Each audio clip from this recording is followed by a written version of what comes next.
Have you ever wondered why the white Mustang from Miami Vice became more iconic than the show itself? What if I told you this legendary car was actually a last-minute replacement and its story involves legal battles, auction scandals, and secrets that even the biggest Miami Vice fans don't know? Today, we're counting down 20 weird facts about the 1986 Ford Mustang GT from Miami Vice that will completely change how you see this legendary TV car.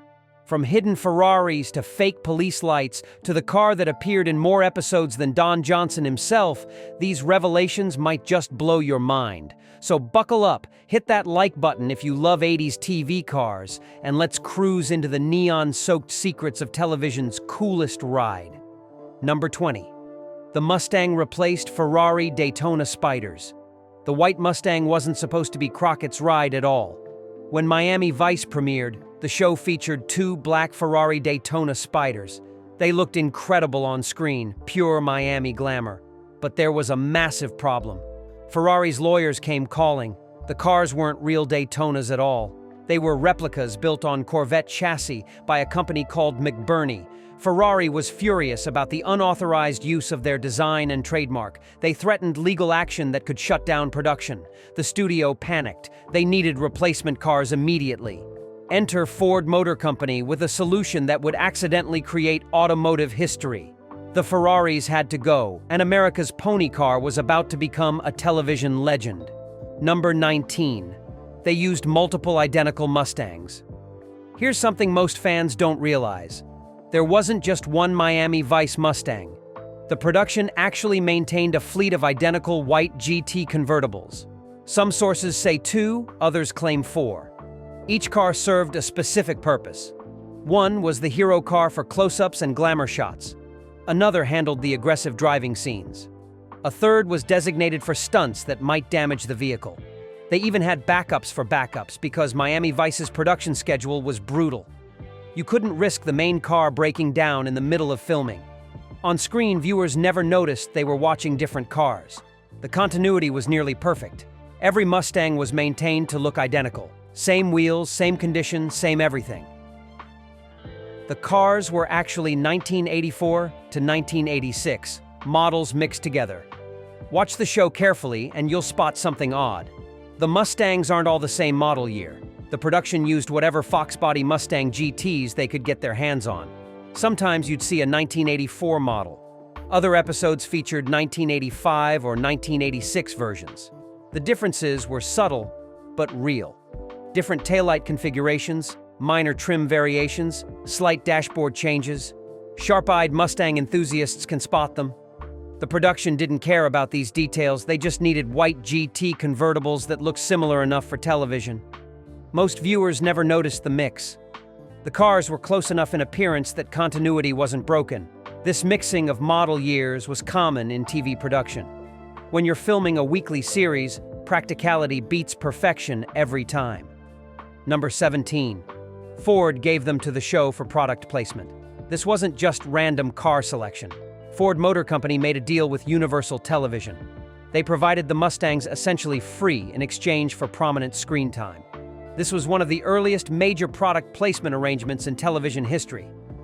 Ford recognized the marketing goldmine. Miami Vice was becoming a cultural phenomenon. Millions watched every week. Having their cars featured so prominently was worth more than traditional advertising. The deal worked brilliantly for both sides. Universal got reliable, attractive vehicles without depleting their budget. Ford got their Mustang GT associated with cool, cutting-edge style. The arrangement changed how automotive companies approached entertainment marketing. Today, product placement is standard, but in 1984, this Ford-Universal deal was revolutionary. The white Mustang became a rolling advertisement that sold itself. Number 16. The T-top convertibles were custom modified. Here's the thing about those Mustangs. They didn't roll off the Ford assembly line exactly as you saw them on TV. The production team made specific modifications to each car. Factory Mustang GTs came with T-tops or as coupes, but the show needed convertibles. They started with GT convertibles and added performance parts from the GT package. The suspension was upgraded for better handling during chase scenes. They installed wider wheels and stickier tires. The exhaust systems were modified for better sound and performance. Even the electrical systems were enhanced to handle additional equipment like camera mounts. These weren't stock Mustangs playing stock Mustangs. They were carefully engineered performers, built to look good and handle the demands of weekly television production. Number 15. The white color was called Wimbledon white. That iconic white wasn't just any white paint. It was a specific Ford color called Wimbledon white, official paint code M1615. This particular shade was chosen very deliberately. The production designers needed a white that would look perfect on camera under various lighting conditions. Wimbledon white had a slight warmth to it. It wasn't stark or cool-toned. Under Miami's bright sun, it glowed without washing out. Under streetlights at night, it maintained presence and definition. The color also fit perfectly into Miami Vice's carefully crafted pastel aesthetic. Everything on that show was color coordinated, from costumes to locations to vehicles. Wimbledon white complemented the pink flamingos, mint green Art Deco buildings, and turquoise ocean backgrounds. It was more than transportation. It was part of the show's visual identity. Number 14. Don Johnson hated driving them at first. Don Johnson wasn't happy about the car swap. He'd fallen in love with the Ferrari Daytonas. They were exotic, expensive, sophisticated, everything Sonny Crockett was supposed to be. Then suddenly he's driving a Ford Mustang, an American muscle car you could buy at any dealership. Johnson felt it cheapened his character. He complained to producers that Crockett wouldn't drive a Mustang. He wanted the Ferraris back. Legal issues be damned. The tension lasted weeks, but something changed during filming.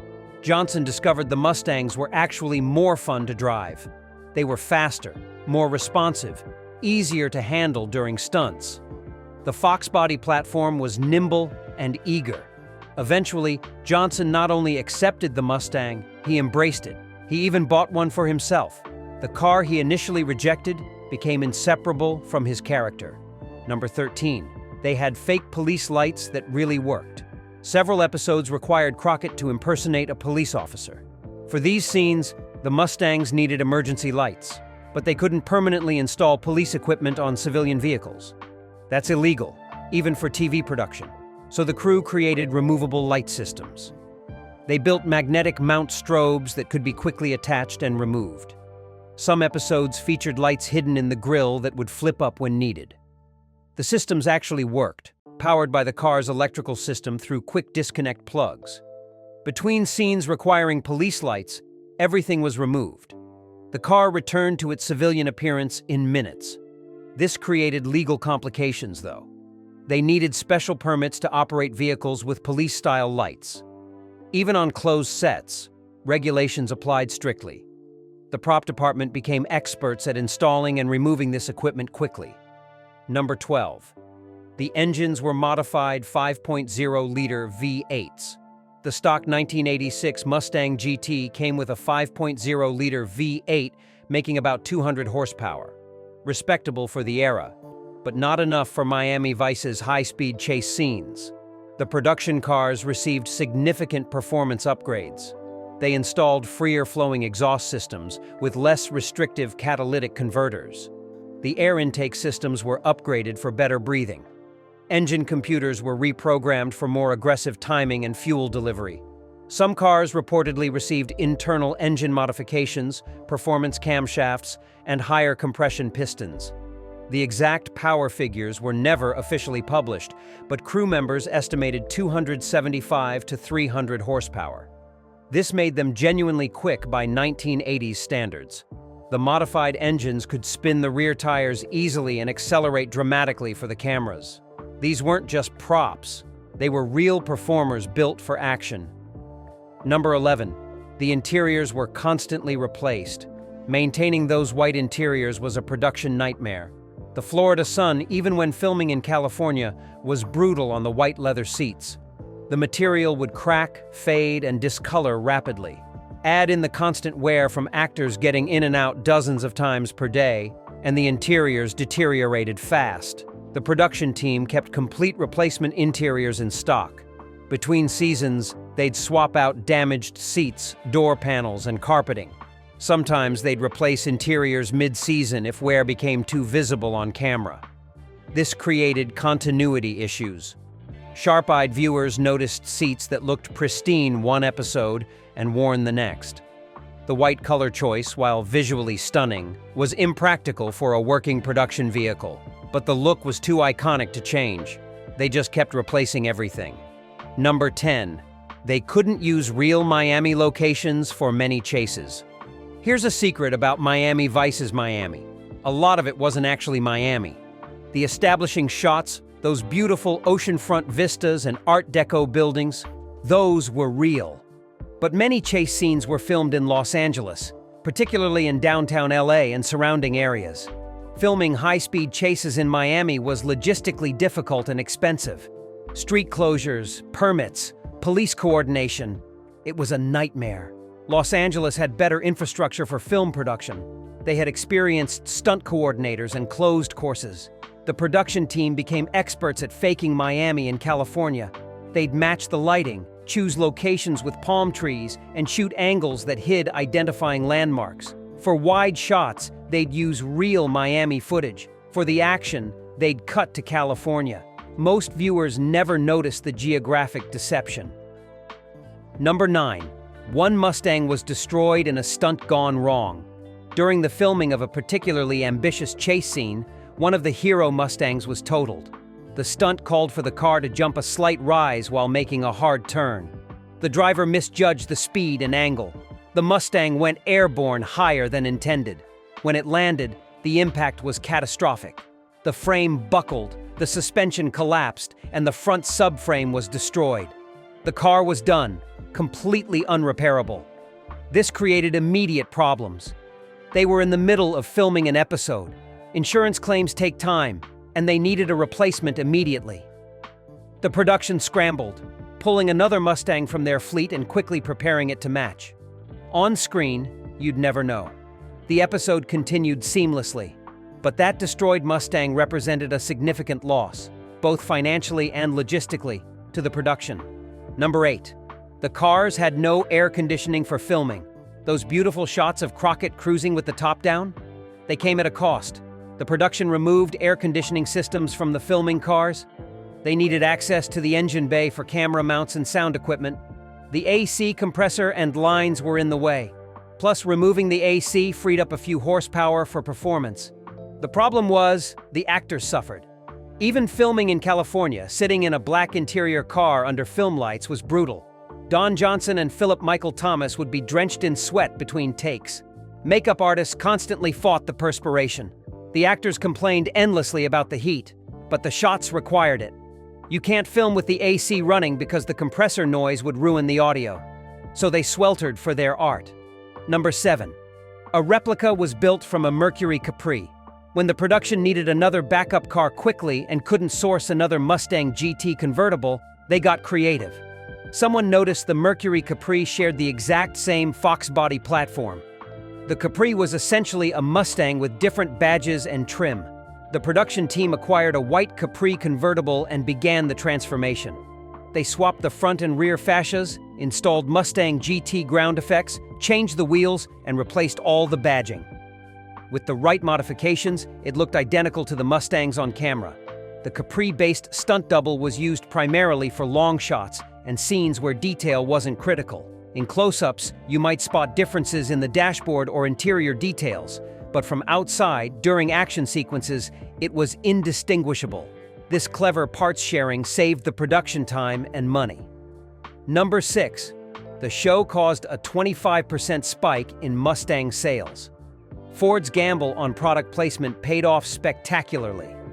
In 1984, before Miami Vice prominently featured the Mustang GT, Ford sold about 141,000 Mustangs total. By 1986, after the show became a phenomenon, Mustang sales had jumped significantly. The white GT convertible specifically became the most sought-after configuration. Dealers reported customers coming in specifically asking for the Miami Vice Mustang.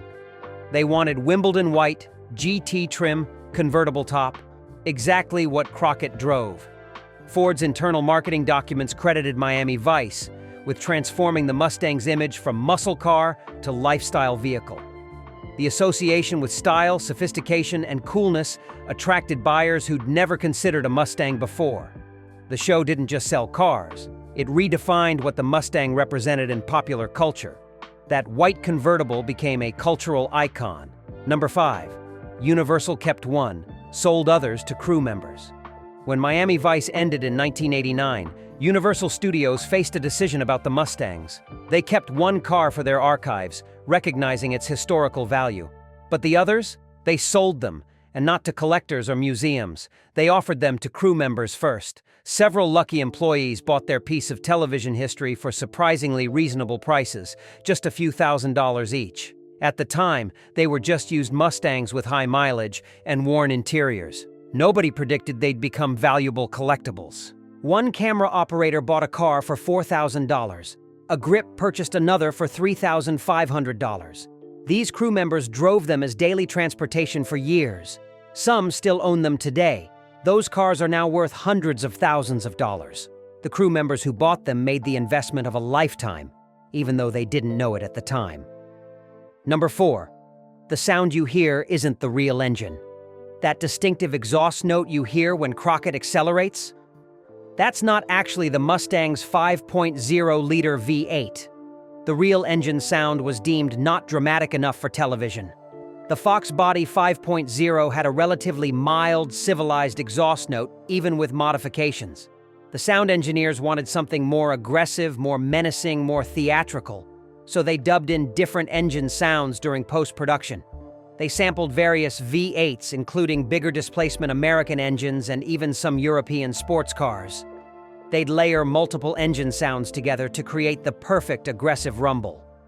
Different scenes got different sounds depending on the drama required. A casual cruise might get a subdued burble. An intense chase scene would feature a violent roar. This audio manipulation was standard Hollywood practice. The real Mustang just didn't sound exciting enough for TV. Number 3. There was a special hero car for close-ups only. Among the fleet of Miami Vice Mustangs, one car stood apart. This was the ultimate hero car, the pristine example used exclusively for beauty shots and close-ups. This Mustang never did stunts. It never did aggressive driving. It existed purely to look perfect on camera. The paint was maintained to showroom condition. The interior was immaculate. Every piece of chrome gleamed. The tires were always perfectly dressed. Before filming, detailers would spend hours on this car. They'd clay bar the paint, apply multiple coats of wax, detail every crevice. For close-up shots where the camera slowly panned across the car, this was the one they used. It represented the idealized version of Crockett's Mustang. Today, this specific car is the most valuable of all the Miami Vice Mustangs. It's in a private collection, preserved exactly as it appeared on television. Number 2. The Mustang appeared in more episodes than Crockett. Here's a wild statistic. If you count every episode appearance, the white Mustang actually has more screen time than Don Johnson's Crockett character. How is this possible? The car appeared in establishing shots, transition scenes, and background moments even when Crockett wasn't in the episode. Sometimes other characters would drive it, sometimes it just sat in frame while other action happened. The producers recognized the Mustang had become a character itself. It represented Miami Vice as much as any actor. In some episodes, Crockett might be absent for various plot reasons, but the Mustang would still appear. Marketing materials featured the car prominently, sometimes without any actors at all. The white Mustang transcended being mere transportation. It became the show's visual signature, more consistently present than any single character. It was in many ways the true star of Miami Vice. Number 1. NBC tried to auction one for $500,000, but it was a fake. Here's the biggest scandal in Miami Vice Mustang history. In the early 2000s, a supposedly authentic screen-used Mustang appeared at a major auction. The seller claimed it was one of the original hero cars, complete with documentation. The asking price was $500,000. Collectors were excited. This was a chance to own television history. But then experts started asking questions. The VIN didn't match any known production car. Certain modifications didn't align with documented builds. Paint analysis showed it wasn't original Wimbledon white. The truth emerged. Someone had built an incredibly convincing replica and was trying to pass it off as authentic. The auction was pulled. The scandal rocked the collector car world. It revealed a darker truth about Miami Vice Mustangs. So many replicas exist that authenticating real screen-used cars is nearly impossible. Today, any Mustang claimed to be from the show faces intense scrutiny. The real cars are out there, but finding them requires detective work worthy of Crockett himself. And there you have it. 20 weird facts about the Miami Vice Mustang that even the biggest fans didn't know. Which fact surprised you most? Drop a comment below, smash that like button, and subscribe for more classic TV secrets. Until next time, keep it cool.